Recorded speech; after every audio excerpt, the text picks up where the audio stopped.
আসসালামু আলাইকুম বন্ধুরা, আমার সামনে যে সার্কিটটি এখন বর্তমান দেখতে পাচ্ছেন, এই সার্কিটটি মূলত আমাদের আর&ডি প্রজেক্টের জন্য প্রচালিত ছিল। বর্তমান অল্প কিছু সার্কিট আছে, ভাবলাম যে আপনাদের জন্য আমরা কিছু কম্বো প্যাকেজ তৈরি করি। এর জন্য আমরা সর্বপ্রথম 1943 এবং 5200 ট্রানজিস্টরগুলো মাঝখানে যে লেগগুলো আছে সেই লেগগুলোকে সোল্ডারিং করে ফেলছি, যাতে আমাদের যে শক্তিশালী বড় যে হিটসিংটা আমরা ব্যবহার করব, যাতে খুব ভালো মতন ভাবে এই সার্কিটগুলো অ্যাসেম্বল হয়ে থাকে।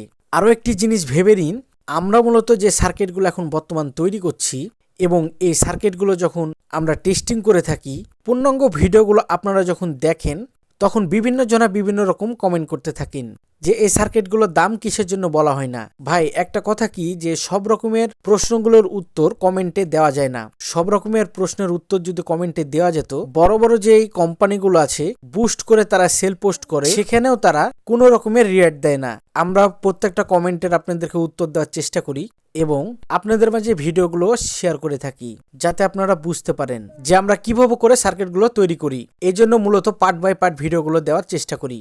তো বন্ধুরা দেখুন, সার্কিটটি পুরোপুরি আমরা রেডি করে ফেলেছি। 4টা এলইডি লাইট দেখতে পারলেন। এলইডি লাইটের যেই সাইডগুলো দেখতে পাচ্ছেন, সেই সাইডগুলো পরবর্তীতে আপনারা লাইটগুলো টান দেওয়ার জন্য কেবল ব্যবহার করতে পারেন। 2টা রিলে দেওয়া আছে, 2টা কয়েল দেওয়া আছে। ভালো মানের ট্রানজিস্টরগুলো আমরা ব্যবহার করেছি। খুব সুন্দরভাবে করে এই সার্কিটটি অ্যাসেম্বল করেছি। দেখুন, একটি জিনিস খেয়াল করে দেখুন, হিট সিঙ্কটি কতটা মোটা। এটি দিয়ে আপনারা অনায়াসে 4টি 12 ইঞ্চি স্পিকার বাজাতে পারবেন। ধন্যবাদ সকলকে ভিডিওটি দেখার জন্য।